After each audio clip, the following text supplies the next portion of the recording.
అసెంబ్లీలో చర్చకు రాకపోతే ప్రజలను అవమానించినట్లే అని ప్రభుత్వ వైపు కాల్వ శ్రీనివాసులు అన్నారు. అసెంబ్లీకి రాకుండా రోడ్లపై మాట్లాడడం కాదు, ప్రజా సమస్యలపై నీకు శ్రద్ధ ఉంటే అసెంబ్లీకి వచ్చి మాతో మాట్లాడు అని అన్నారు.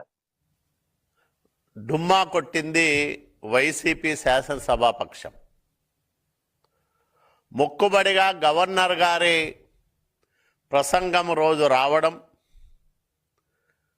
వీలైతే పేపర్లు చించేయడం, విసిరి కొట్టడం, సభ నుంచి వెళ్ళిపోవడం, ఇది వీళ్ళ తీరు. ఎన్నో ఆశలతో, ఎన్నెన్నో ఆకాంక్షలతో వేలాది మంది ప్రజలు ఎన్నుకున్న ఎమ్మెల్యేలు చేయాల్సిన పనేనా ఇదని నేను అడుగుతా ఉన్నా వైసీపీ శాసనసభ్యులకు, ఆ శాసనసభాపక్ష నాయకుడు జగన్మోహన్ రెడ్డికి. మీరు ఈ 19 నెలల కాలంలో చట్టసభలో సభ్యుడిగా నిర్వర్తించాల్సిన ప్రాథమిక బాధ్యతను నెరవేర్చారా? అట్లా నెరవేర్చనప్పుడు శాసనసభ్యులుగా కొనసాగే నైతిక అర్హత మీకు ఉందా అని నేను అడుగుతా ఉన్నా.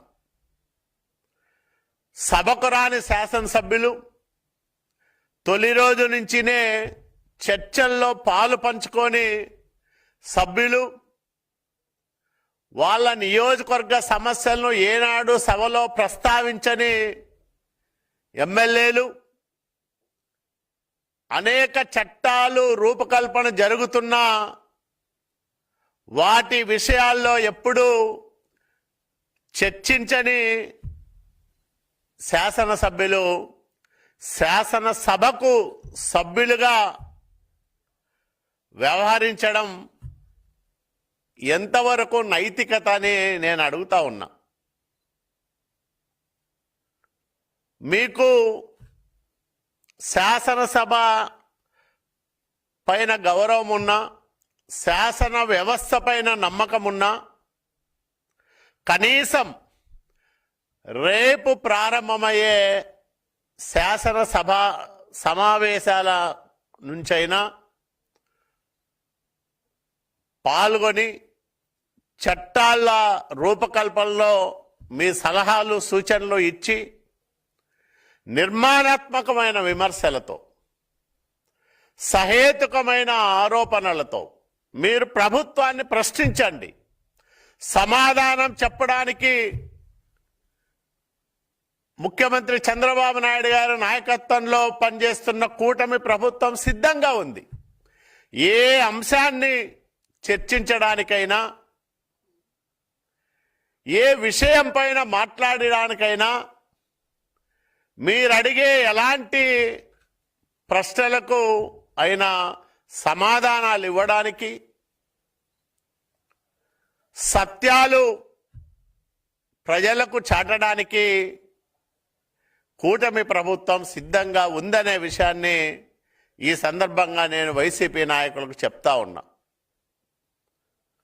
కనీస మర్యాద పాటించరు, శాసనసభ వ్యవస్థను గౌరవించరు, సభకే రారు, సంతకాలేమో పెట్టిపోతారు. ఏంటి ఈ వింత వైఖరి, ద్వంద్వ వైఖరి? ఇప్పటికైనా మీ ఆలోచనల్లో మార్పు రావాలి. ప్రజల గురించి, మీరు ఎన్నుకున్న మీ నియోజకవర్గాల సమస్యల గురించి, ఈ రాష్ట్రంలో జరుగుతున్న అభివృద్ధి గురించి జరిగే చర్చల్లో పాలు పంచుకోవడంతో పాటు చట్టాల్లో తెస్తున్న మార్పులపైన కానీ, లేదా కొత్తగా తీసుకొస్తున్న చట్టాలపైన కానీ మీ సలహాలు సూచనలు ఇవ్వడానికి ఇప్పటికైనా సిద్ధపడాలని జగన్మోహన్ రెడ్డికి, ఆయన పార్టీ శాసనసభ్యులకు నేను విజ్ఞప్తి చేస్తా ఉన్నా. ఎందుకంటే శాసనసభ సభ్యుడిగా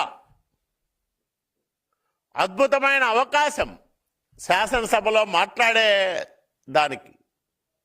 ఆ అవకాశాన్ని మీరు సద్వినియోగం చేసుకోకపోతే ప్రజలు మిమ్మల్ని క్షమించరు.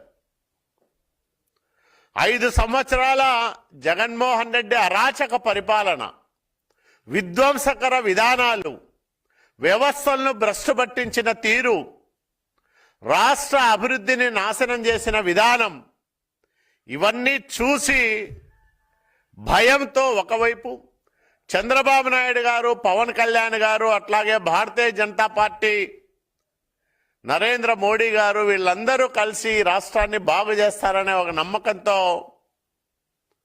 151 స్థానాలున్న వైసీపీకి 11 స్థానాలు ఇచ్చారు, కూటమికి 164 స్థానాలు ఇచ్చారు ఆంధ్రప్రదేశ్ రాష్ట్ర ప్రజలు. మరి 151 నుంచి 11కు పడిపోయినా ఇంకా ప్రజాస్వామ్యం గొప్పతనము, ప్రజల